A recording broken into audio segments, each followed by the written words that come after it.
नमस्कार साथियों, आप उपस्थित हैं आपके अपने चैनल एग्ज़ाम विमर्श में।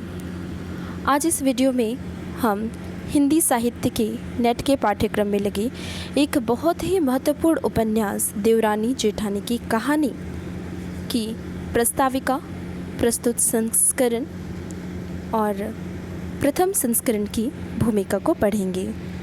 इसके बाद हम किसी दूसरे दिन या कल से इस उपन्यास को पढ़ने की शुरुआत करेंगे। फिर आइए बिना किसी देर के हम पढ़ते हैं देवरानी जेठानी की कहानी, जो 1870 में प्रकाशित हुई और जिसे पंडित गौरीदत्त जी ने लिखा है।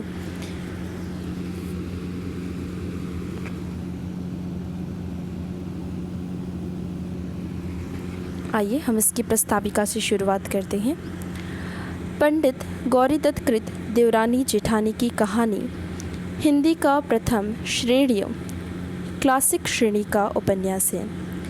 यह उपन्यास अपने कथ्य में गहरी सामाजिक संपृक्ति और यथार्थ के खाँटी रूप को प्रस्तुत करने में तो बेजोड़ है ही, भाषा शैली और शिल्प की दृष्टि से भी अपने समय से बहुत आगे की रचना है। मेरा दृढ़ विश्वास है कि यदि हिंदी उपन्यास ने पंडित गौरीदत्त की उपन्यास परंपरा का अनुगमन किया होता तो आज वह और भी समृद्ध होता। आदर्श और यथार्थ का जैसा संतुलित सम्मिलन इस उपन्यास में हुआ है, वह आदर्शोन्मुख यथार्थवाद का एक प्रतिमान अर्थात मॉडल है। यहाँ यह विमर्श अभिष्ट नहीं है कि हिंदी का प्रथम उपन्यास लाला श्रीनिवास दास का परीक्षा गुरु है या पंडित गौरीदत्त का देवरानी जेठानी की कहानी। बहुत पहले डॉक्टर गोपाल राय ने यह प्रस्थापित कर दिया है कि हिंदी का प्रथम उपन्यास देवरानी जेठानी की कहानी ही है। सुविधाजनक संदर्भ के लिए ज्ञातव्य है कि परीक्षा गुरु का प्रकाशन सन 1882 में हुआ, जबकि देवरानी जेठानी की कहानी का प्रकाशन 1870 में हुआ था। सर्वप्रथम यह उपन्यास 1870 ईस्वी में मेरठ के एक लिथो प्रेस छापा खान ए जियाई में प्रकाशित हुआ और इसकी 500 प्रतियां प्रकाशित की गई थीं और मूल्य केवल 12 आने था। यद्यपि कुछ समय तक इस उपन्यास को नारी शिक्षा विषयक कृति कहकर उसके समुचित गौरव से वंचित रखा गया, किंतु अपनी गहरी सामाजिक दृष्टि और व्यापक मानवीय सरोकारों की दृष्टि से यह ऐसा सशक्त उपन्यास है बहुत देर तक जिसके जोड़ की कृति हिंदी में प्राप्त नहीं होती।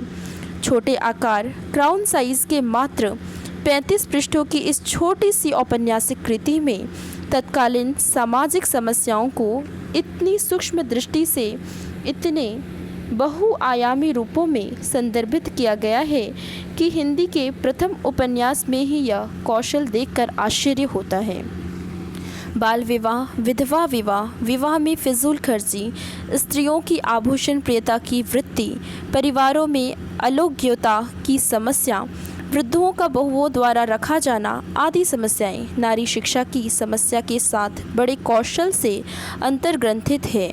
साथ ही लोक जीवन इतने चटक रंगों में पूरी प्रामाणिकता में चित्रित हुआ है कि तत्कालीन सामाजिक परिदृश्य से गहरी पहचान स्थापित कराता है। देवरानी जेठानी की कहानी का महत्व स्थापन करने के लिए परीक्षा गुरु लाला श्रीनिवास दास को कमतर करके देखने की आवश्यकता नहीं है, किंतु जिस भाषा शिल्प की ताजगी के लिए परीक्षा गुरु की प्रशंसा की जाती रही है, देवरानी जेठानी इस दृष्टि से बहुत आगे की रचना है। परीक्षा गुरु की भाषा बोलचाल की भाषा के निकट है। उसमें जन भाषा के शब्द प्रायः उसी उच्चारण में लिखे थे, किंतु वह भाषा फिर भी एक कृत्रिमता का निर्मुख लिए हुए है। उसमें जन भाषा की सहज ऋजुता रवानगी नहीं आ पाई है। परीक्षा गुरु की भाषा का उदाहरण दृष्टव्य है। हम प्रथम लिख चुके हैं कि हर किशोर साहसी पुरुष था और दूर के संबंध में ब्रज किशोर का भाई लगता था। अब तक उसके काम उसकी इच्छानुसार हुए जाते थे। वह सब कामों में बड़ा उद्योगी और दृढ़ दिखाई देता था। उसका मन बढ़ता जाता था और वह लड़ाई झगड़े वगैरह के भयंकर और साहसिक कामों में बड़ी कारगुजारी दिखलाया करता था। वह हर एक काम के अंग प्रत्यंग पर दृष्टि डालने या सोच विचार के कामों में माथा खाली करने और परिणाम सोचने या कागजी और हिसाबी मामलों में मन लगाने के बदले ऊपर ऊपर से इनको देखभाल कर केवल बड़े बड़े कामों में अपने टाइम लगाने रखने और बड़े आदमियों से प्रतिष्ठा करने की विशेष रुचि रखता था। यह प्रकरण 25 से लिया गया है। जहाँ परीक्षा गुरु में संवादों की भाषा अधिक चुस्त बन पड़ी है, वहाँ भी उसमें जन भाषा की वैसी रस रीति दिखाई नहीं देती जैसी देवरानी जेठानी की कहानी में है। यथा पहले उसको निहाल चंद मोची मिला। उसने पूछा, आज कितने की बिक्री की? खरीदारी की तो यहाँ कुछ हद ही नहीं है, परंतु माल बेचकर दाम किस में लें? जिसको बहुत नफ़े का लालच हो वह भले ही बेचे, मुझको तो अपनी रकम डुबोनी मंजूर नहीं, हर किशोर ने जवाब दिया। प्रकरण 25 से।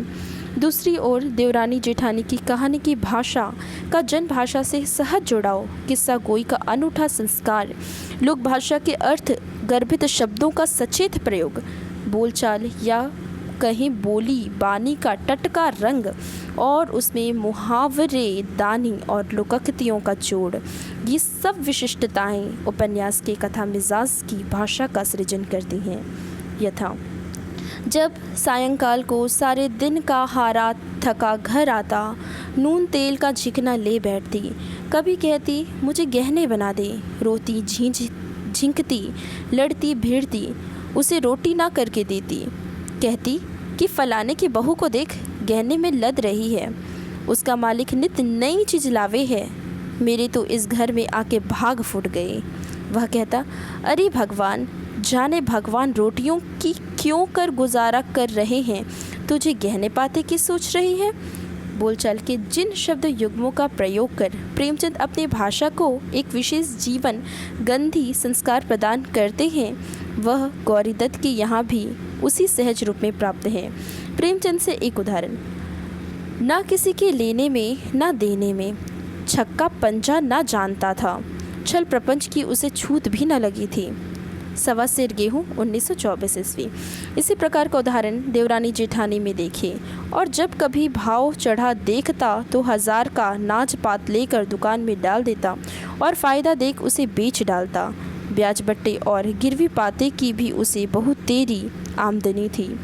हाट हवेली धन दौलत दूध पोत परमेश्वर का दिया उसके पास सब कुछ था।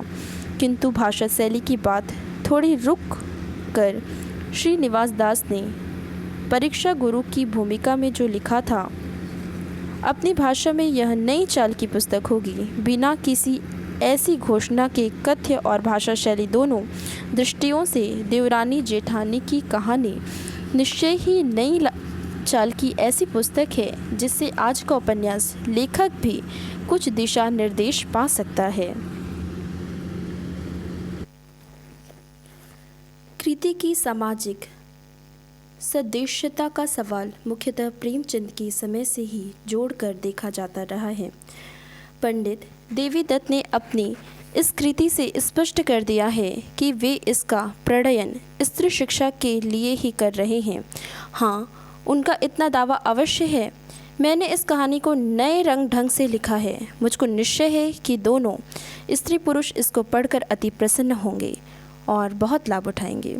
इस प्रकार एक उद्देश्य विशेष में प्रवृत्त होकर बनियों के परिवार की पृष्ठभूमि में कथा को प्रस्तुत किया गया है। पश्चिमी उत्तर प्रदेश, विशेषतः मेरठ के वैश्य परिवार जिस रूप में रह रहे थे, लेखक ने ठीक ठीक वही लिखा है। बाल बराबर भी अंतर नहीं है। यहाँ यथार्थ को जिस खाँटी रूप में प्रस्तुत किया गया है, बाल बराबर भी अंतर नहीं है।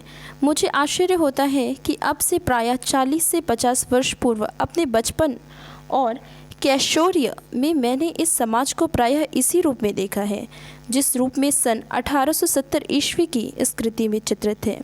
इसका प्रत्यक्ष कारण यह है कि उस समय तक नगरों का भी इतनी तेजी से नगरीकरण, आधुनिकीकरण नहीं हुआ था। वे अपनी प्रकृति और व्यवहार में गांव के उन्हीं संस्कारों से जुड़े हुए थे। अपनी कृति को पंडित गौरीदत्त स्त्री शिक्षा से संबंधित कर अपने कार्य को और भी महत्तर बना देते हैं। जब हमारा ध्यान इस कथ्य की ओर जाता है कि नारी शिक्षा और अभ्युदय के अग्रदूत स्वामी दयानंद सरस्वती का आर्य समाज अभी स्थापित नहीं हुआ था। हाँ, राजा राम मोहन राय, नवीन चंद्र राय, ईश्वर चंद्र विद्यासागर, स्वामी रामकृष्ण परमहंस प्रभृति विभूतियों के विचारों का प्रभाव हिंदी क्षेत्र पर भी पूरी तरह पड़ने लगा था। इस पृष्ठभूमि में नारी शिक्षा विषयक यह औपन्यासिक कृति निसंदेह और भी गौरवपूर्ण सिद्ध होती है। इसकी रोचकता और समाज सुधार की दृष्टि से ही प्रभावित हो पश्चिम देशाधिकारी श्रीयुत लेफ्टिनेंट गवर्नर बहादुर ने 24 जून 1870 ईस्वी के पत्र द्वारा पंडित गौरीदत्त पंत को 100 रुपये के पुरस्कार से प्रोत्साहित किया। कल्पना की जा सकती है कि कितनी बड़ी राशि और सम्मान रहा होगा यह उस समय।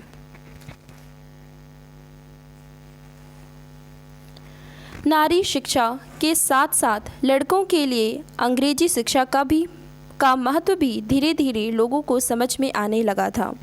सन 1835 ईस्वी में ही अंग्रेजी शिक्षा प्रसार की योजना प्रारंभ हो चुकी थी।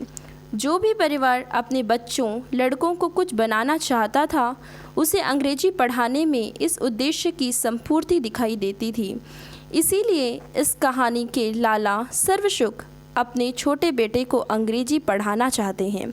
इस प्रकार विवेच्य उपन्यास में हमारी सामाजिक जीवन में परिवर्तन की जो सुगबुगाहट बहुत धीमी गति से चल रही थी, उसकी भी पदचाप पूरी तरह सुनी जा सकती है। यद्यपि ऋषभचरण जैन एवं संतति से प्रकाशित 1986 ईस्वी की प्रकाशकीय विज्ञप्ति में इस कृति के आंचलिक तत्व पर बल दिया गया है, किंतु इसमें चित्रित जनजीवन पश्चिमी उत्तर प्रदेश के अंचल विशेष का होकर भी कमोबेश पूरे देश के समाजार्थिक जीवन को साक्षात करता है। अशिक्षा में डूबा हमारा समाज किन रूढ़ियों, अंधविश्वासों में जी रहा था और थोड़ी बहुत शिक्षा पाकर भी एक पीढ़ी किस प्रकार इस सब का विरोध कर रही थी। उपन्यासकार ने इस सब पर दृष्टि डाली है। पढ़ी और बेपढ़ी स्त्रियों में क्या क्या अंतर है, बालकों का पालन और पोषण किस प्रकार होता है और किस प्रकार होना चाहिए, स्त्रियों का समय किस किस काम में व्यतीत होता है और क्यों कर होना उचित है, बेपढ़ी स्त्री जब एक काम को करती है उसमें क्या क्या हानि होती है, पढ़ी हुई स्त्री जब उसी काम को करती है उससे क्या क्या लाभ होता है। स्त्रियों की वह बातें जो आज तक नहीं लिखी गईं, मैंने खोज कर सब लिख दी हैं। इस प्रकार यह उपन्यास है और चाहिए कि स्थितियों का अत्यंत कुशलता से निर्वाह करता है। चाहिए आदर्श कहीं भी आरोपित या कथा पर भारी नहीं पड़ता है, सहज रूप में अनुस्यूत होता है। लेखक अपने मंतव्य की अभिव्यक्ति के लिए दो पात्र, जेठानी जो बिना पढ़ी हुई है और देवरानी जो पढ़ी हुई है, को समानांतर रख कर देखता है। स्त्री शिक्षा ही नहीं, पुरुष शिक्षा पर भी उपन्यासकार ने बल दिया है। दौलत राम को बिना पढ़ी पत्नी क्यों मिली? क्योंकि वह स्वयं भी पढ़ा हुआ नहीं था। इस प्रकार उपन्यास का मुख्य फोकस नारी शिक्षा पर होते हुए भी सारे समाज की शिक्षा पर ही है। लेखक यदि स्त्रियों के लिए नागरिक शिक्षा को पर्याप्त समझता है तो पुरुषों के लिए अंग्रेजी शिक्षा को। छोटी बहू के पिता का रुतबा इस बात से और भी बढ़ जाता है कि वह अंग्रेजी पढ़ा हुआ है। स्त्रियों में चर्चा है कि इसका बाप तहसीलदार है, अंग्रेजी पढ़ा हुआ है, अपनी बेटी को आप पढ़ाया है। उपन्यासकार ने शिक्षिता बहू, देवरानी और पूर्णतः अशिक्षिता जेठानी की जीवनचर्या को साथ साथ रखकर दिखाया है कि अशिक्षा के कारण जेठानी का जीवन कितना निकृष्ट और नारकीय बन गया है, जबकि शिक्षा के ही कारण देवरानी और देवर का जीवन कितना स्पृहणीय। दिल तो वहाँ नहीं मिलता जहाँ मर्द पढ़ा हो और स्त्री बेपढ़ी, जब वह दोनों मिलते एक दूसरे को देख बड़े प्रसन्न होते। इधर वह उसके मन की बात पूछती और अपनी कहती, इधर उसको इस बात का बड़ा ही ध्यान रहता कि कोई बात ऐसी ना हो कि जिससे इसका मन दुखे। कृति का उद्देश्य बारंबार कथा क्रम में मुखर होकर आता है, किंतु विशिष्टता यह है कि कहीं भी वह आरोपित नहीं है। कथा में वह प्रसंगानुकूल अनुस्यूत होता चलता है। छोटी बहू मुहल्ले और बिरादरी की लड़कियों को यदि काढ़ना, बुनना, फुलकारी आदि सिखाती है तो साथ में लिखना पढ़ना भी सिखलाती है। सुखदेई छोटी बहू की ननंद जब पीहर को चिट्ठी भेजती है तो कई चीज़ें मांगती है, जिनमें भाई की भोज प्रबंध की पोथी भी मांगती है। दौलतराम जेठ की बहू की भनेली अंतरंग सहेली जब पति के घर से निकल जाने पर पत्र लिखाती है तो स्वीकार करती है, और यह मुझसे खोटी मती स्त्रियों के पास बैठने से ऐसा हुआ। जब छोटी का बेटा मोहन 7 वर्ष का हो जाता है तो उसे अंग्रेजी पढ़ने को मदरसे में बिठला दिया था। इस प्रकार शिक्षा का महत्व, विशेषतः नारी शिक्षा का महत्व बार बार कथा में एक अनुगूंज सा बना रहता है। नारी शिक्षा किस प्रकार सामाजिक परिवर्तन में अपनी महत्वपूर्ण भूमिका निभा सकती है, इस पर उपन्यासकार विचार करता है। उस समय बाल विवाह खूब हो रहे थे, किंतु छोटी बहू और उसका पति छोटे लाल अपने पुत्र मोहन को पढ़ाना चाहते हैं। नन्हे की सगाई कई जगह से आई, पर छोटे लाल और उसकी बहू ने फेर दी और यह कहा कि 15-16 वर्ष का होगा तब विवाह सगाई करेंगे। उस समय के समाज में यह बहुत बड़ा निर्णय था। छोटे छोटे बच्चों के 5-6 वर्ष या कभी कभी इतने से भी पहले विवाह हो जाते थे। ध्यातव्य यह है कि जब 1916-17 में प्रेमचंद सेवा सदन लिख रहे थे, प्रकाशन वर्ष 1918 ईस्वी, तो वे भी आदर्श रूप में विवाह की आयु लड़की की 15-16 वर्ष ही बताते हैं। उस समाज व्यवस्था में इतनी आयु तक अविवाहित रहना एक आदर्श था। उस समय पोतड़ों में ही विवाह कर देना भी रईसी और प्रतिष्ठा का चोचला था। डॉक्टर बच्चन सिंह अपने हिंदी साहित्य का दूसरा इतिहास में देवरानी जेठानी की कहानी को वामा शिक्षक और भाग्यवती के साथ रखकर इसे स्त्री जनोचित शिक्षा के ग्रंथ कहकर चलता कर देते हैं और इनमें औपन्यासिक तत्वों का अभाव देखते हैं। वस्तुतः देवरानी जेठानी की कहानी स्त्री जनोचित शिक्षा ग्रंथ मात्र नहीं है, अपितु उसमें सामाजिक परिवर्तनों का बड़ा यथार्थ अंकन है। वे परीक्षा गुरु को यथार्थवादी उपन्यासों की नींव का पत्थर और प्रेमचंद के आदर्शोन्मुख यथार्थ की गंगा को गोमुखी का महत्व प्रदान करते हैं, किंतु इन सभी निकषों पर खरी उतरती अत्यंत सशक्त रचना को अनदेखा कर जाते हैं। इसका कारण मुझे यही समझ आता है कि यह उपन्यास कौरवी जनभाषा में अपने लोक का जो यथार्थ चित्रण प्रस्तुत करता है, डॉक्टर बच्चन सिंह उस क्षेत्र सहारनपुर, मुजफ्फरनगर, मेरठ, अब गाजियाबाद भी बुलंदशहर जनपद का कुछ भाग के जनजीवन से पूर्णतः परिचित नहीं रहे। उस क्षेत्र और भाषा से परिचय रखने वाले सहज ही यह देख सकते हैं कि देवरानी जेठानी परीक्षा गुरु से बहुत आगे की रचना है। विधवा विवाह की ओर तो हिंदी उपन्यास की दृष्टि काफ़ी बाद में सेवा सदन में जाती है, किंतु इस प्रथम उपन्यास में इस ओर भी ध्यान दिया गया है। छोटे लाल की बहू की मामा की बेटी का 9 वर्ष की आयु में विवाह हुआ और कुछ समय बाद ही उसका पति पतंग उड़ाते हुए छत से गिरकर प्राणघातक चोट खा जाता है। इस प्रकार मात्र 10 वर्ष की अवस्था में वह विधवा हो जाती है। वह 7 फेरों की गुनहगार अपने जीवन के सब रास रंग खो बैठती है। जिसके अभी खेलने खाने के दिन थे, उसे कठिन वैधव्य भोगना पड़ता है। पुनर्विवाह उस समय समाज के श्रेष्ठ कहे जाने वाले वर्गों में नहीं था, किंतु उपन्यासकार इसे सर्वथा उपयुक्त और पूर्णतः निर्दोष मानता है। पत्थर तो हमारी जाति में पड़े हैं। मुसलमानों और साहब लोगों में दूसरा विवाह हो जाए है और अब तो बंगालियों में भी होने लगा। बंगालियों में उपन्यासकार ने इसलिए कहा है क्योंकि उनमें विधवा की दशा और भी शोचनीय थी। जाट, गुजर, नाई, धोबी, कहार, अहीर आदियों में तो दूसरे विवाह की कुछ रोक टोक नहीं। आगे धर्मशास्त्र में भी लिखा है कि जिस स्त्री का उसके पति से संभाषण नहीं हुआ हो और विवाह के पीछे पति का देहांत हो जाए तो वह पुनर्विवाह योग्य है, अर्थात उस स्त्री का दूसरा विवाह कर देने से कुछ दोष नहीं। 1870 ईस्वी के समय में विवाह के विषय में लेखक एक बहुत बड़ा क्रांतिकारी पग इस रूप में अपने उपन्यास में उठाता है। देवरानी जेठानी उपन्यास अनेक सामाजिक कुरीतियों, बाह्य आडंबरों, धार्मिक अंधविश्वास आदि पर भी करारी चोट करता है। आभूषण प्रियता, जो बाद में गबन उपन्यास का भी विषय है, विवाह में फिजूल खर्ची, सियानी भगतों की झाड़ा फूकी आदि की भी यहाँ खूब खबर ली गई है। मोहन के खो जाने पर लाला सर्व सुख द्वारा सब लड़की बाल बच्चों के कड़ी बाली उतरवाने को कह दिया जाता है। इसी प्रकार विवाह की फिजूल खर्ची पर उनका यह कथन द्रष्टव्य है, मनुष्य को चाहिए कि जितनी चादर देखे उतने पाँव पसारे। मुझे यह बात अच्छी नहीं लगती, जैसे और हमारे बनिए हाट हवेली गिरवी रख के व दुकान में से 1000-2000 रुपये जो बड़ी कठिनाई से पैदा किए हैं विवाह में लगाकर बिगड़ जाते हैं।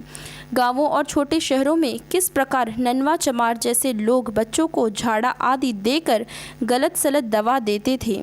बच्चों की आंखें दुखने आने पर उस पर गृह देवता का प्रकोप बताया जाता था आदि सामाजिक कुरीतियों और अंधविश्वासों की उपन्यासकार खबर ही नहीं लेता, अपितु तत्कालीन वैद्यक के अनुसार उसके उपाय भी बताता है। आँखों के लिए रसौत की पोटली और एक आदर्श रगड़ा काजल बताया जाता है। रगड़ा काजल का एक नुस्खा द्रष्टव्य है। 1 तोला जस्त, 1 तोला रसौत, 6 मासे फटकी, 2 तोले छोटी हड़ बाजार से मंगा के 10 तोले गौ के घी में 101 बार धोकर उसमें रसौत और फटकी पीस के मिला दी और समूची हड़ों समेत कांसी की प्याली पर रगड़ लिया। नन्हे की आंखों को इसी से आराम हो गया। कहना ना होगा कि इस प्रकार के रगड़े काजल आज से 10-20 बरस पहले खूब तैयार किए जाते थे और इनको तैयार करने वाली विशेषज्ञाएं प्रत्येक गांव, शहर और रिश्तेदारी में होती थी। अलग्योजे की समस्या भी भारतीय परिवारों की एक प्रमुख समस्या रही है। उपन्यास का अंत होते होते इस समस्या से भी अत्यंत प्रामाणिक रूप में परिचित कराया जाता है। बड़े भाई द्वारा छोटे को हिस्सा न दिया जाना, कोर्ट कचहरी की धमकी, पंचायतों के फैसले आदि का यथातथ्य वर्णन उपन्यास में प्राप्त होता है। परिवार में वृद्ध आज भी समस्या के रूप में ही देखे जाते हैं, किंतु छोटी बहू देवरानी अपनी शिक्षा के कारण ससुर की सेवा को ही तीर्थ समझती है। जेठानी ससुर को रात दिन गालियां देती है। इस प्रकार यह उपन्यास हमारी तत्कालीन सामाजिक समस्याओं का चित्रण भर करके ही नहीं रह जाता है, अपितु उनका समाधान भी प्रस्तुत करता है। इस रूप में यहाँ यथार्थ और आदर्श का अत्यंत मनोहारी संयोजन हुआ है। हिंदी के इस प्रथम उपन्यास की एक बहुत बड़ी विशेषता यह है कि इसमें लोक जीवन बड़े चटक रंगों में प्रस्तुत हुआ है। पुस्तक के प्रारंभ में ही लेखक ने जो कहा है कि उसने यह दर्शा दिया है कि इस देश के बनिए जन्म मरण विवाह आदि में क्या क्या करते हैं। इस उद्देश्य की संपूर्ति में उसने जन्म मरण विवाह गौना आदि के समस्त लोकाचारों का रसपूर्ण चित्रण किया है। बच्चे के जन्म पर होने वाली छठी, दसूठन, चिट्ठी भेजने की रस्म, भात न्योता, आदर्श भात, विवाह लग्न, बारात, जेवनार, मरण में गोदान, दुकान, पुण्य करके पुरोहित को दान, पंचरत्न मुंह में डालना, विमान बनाना आदि सभी लोकाचार अपने पूर्ण विवरणों में चित्रित किए गए हैं। भात का लोकाचार देखिए। 51 रुपये नगद, नथ, बिछूरा, छन, पछेली, सोने मूंगे की माला, पायजेब, सोने की हैकल, सोने का बाजू पंचलड़ा और 9 नगे पार्वती के सारे कुटुंब को कपड़े। 21 तियल, भरी भरी 11 बर्तन, 1 दोशाला और 1 रुमाल आदि सबको दिखला के पार्वती के ससुर के हवाले किए। जब विवाह के वर्णन का अवसर आता है तो उपन्यासकार मंडा फेरे जिमने का वर्णन, गाड़ी वानों का दाने भूसे पर तकरार, फेरों के बाद के लोकाचार, छंद कहना, खोड़िया आदि का सजीव अंकन करता है। आश्चर्य होता है हिंदी के प्रथम उपन्यासकार के इस कौशल पर कि उसने अपने इस उपन्यास के संक्षिप्त कलेवर में किस प्रकार इतने सूक्ष्म विवरणों के विस्तार को समेटा है। क्या कहना है, क्या छोड़ना है, इसकी बड़ी भारी परख पंडित गौरीदत्त को रही है। अपनी कथा के एकायामी चरित्र नारी शिक्षा को उसने किस कुशलता से बहुआयामी संदर्भ दिए हैं कि एक समाज की बहुत मुकम्मल तस्वीर पाठक के सामने उपस्थित हो जाती है। डॉक्टर गोपाल राय ने उपन्यास की एक हरी कथा एक आयामी चरित्र को एक दोष बताते हुए उसमें कुछ ऐसे तत्व पाने की अभिप्सा की है जो तत्कालीन उपन्यास के विधागत चरित्र में प्राप्त नहीं होते। वे सब गुण विशिष्टताएं जो उन्होंने इस कृति में देखनी चाहिए हैं बाद के उपन्यास के विकसित स्वरूप के आधार पर नियोजित लक्षण हैं। आज उपन्यास विधा जितनी विकसित हो गई है उसके आधार पर डॉक्टर गोपाल राय के द्वारा उपन्यास की गिनाई गई विशिष्टताएं भी अपर्याप्त ही रह जाएंगी। इसलिए प्रथम उपन्यास से ये सब अपेक्षाएं उचित नहीं की कही जा सकती। इसकी कथा वस्तु को एक हरि के साथ साथ वैशिष्ट्य रहित कहना कृति के साथ अन्याय होगा। इस उपन्यास के सामाजिक सरोकार और यथार्थ का गहरा रंग इसे एक सफल उपन्यास और हिंदी के प्रथम उपन्यास के रूप में प्रतिष्ठित करते हैं। लोक जीवन के चटख रंगों की यह बात अपूर्ण ही रह जाएगी यदि यहाँ इन चिट्ठियों का जिक्र नहीं किया जाता तो देवरानी जेठानी उपन्यास में दी गई हैं। यदि यहाँ उन चिट्ठियों का जिक्र नहीं किया जाता जो देवरानी जेठानी उपन्यास में दी गई हैं। उस समय चिट्ठी लिखने की खास रीति होती थी जो स्कूलों मदरसों में से होती हुई समाज के प्रायः सभी वर्गों में प्रचलित थी। उनका प्रारंभ यूँ होता था, स्वस्ति श्री सर्वोपयोग्य बीबी सुखदेई जी के यहाँ से आनंदी की राम राम बाँचना, समाचार लिखे सो जाने। चिट्ठी के अंत में थोड़े लिखे को बहुत जानना। चिट्ठी लिखी मिति मार्गशीर वदी 20 संवत 1925। अंग्रेजी तालीम याफ्ता तहसीलदार साहब भी अपनी बेटी को इसी प्रकार पत्र लिखते हैं। स्वस्ति श्री सर्वोपयोग्य बीबी आनंदी जी के यहाँ से राम प्रसाद आदि समस्त बाल गोपाल की राम राम बाँचना। यहाँ कुशल क्षेम है, तुम्हारी कुशल चाहते हैं।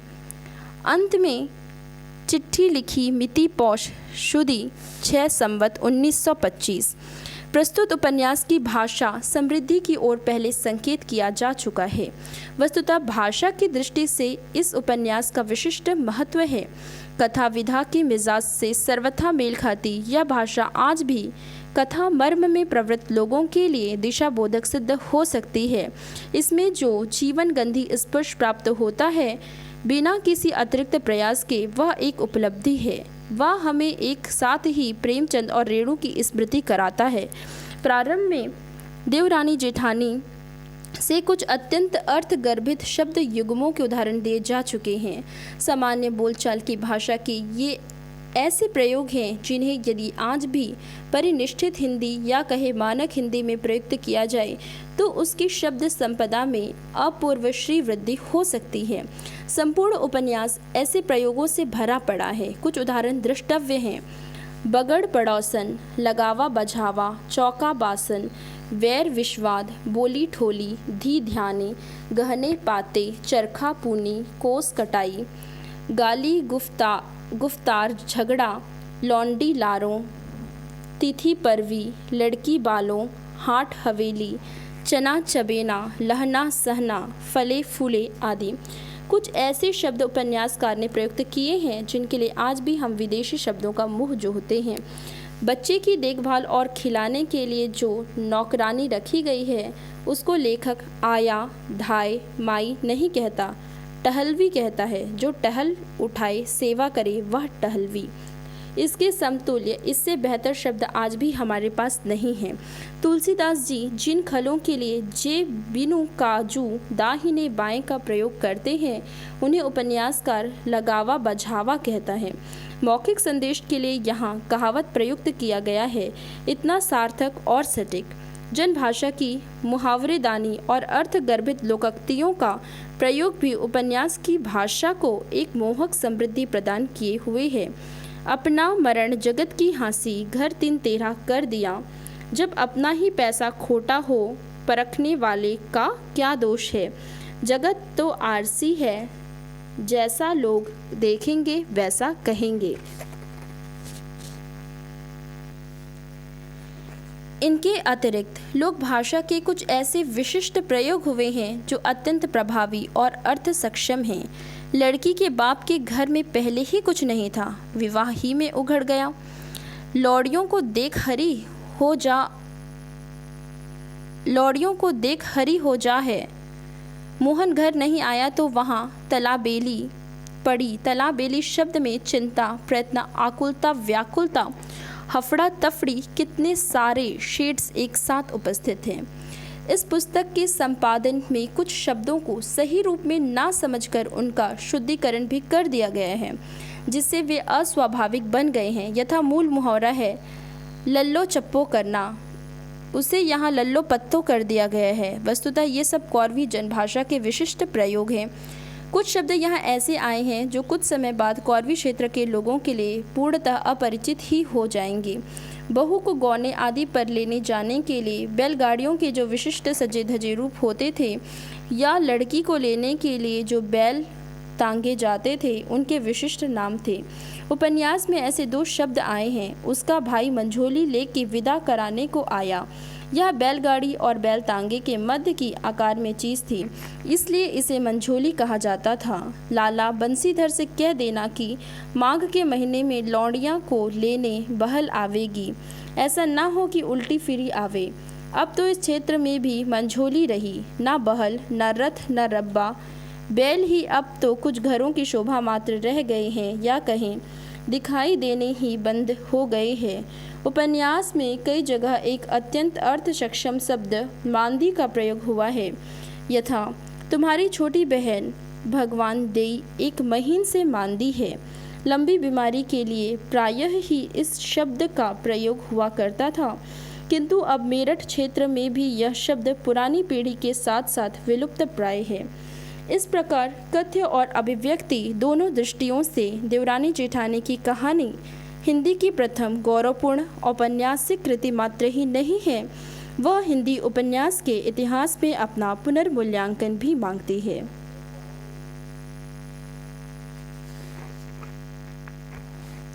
आगे के भाग को अर्थात प्रस्तुत संस्करण वाले भाग को हम बाद में या फिर कल किसी दूसरे दिन पढ़ेंगे।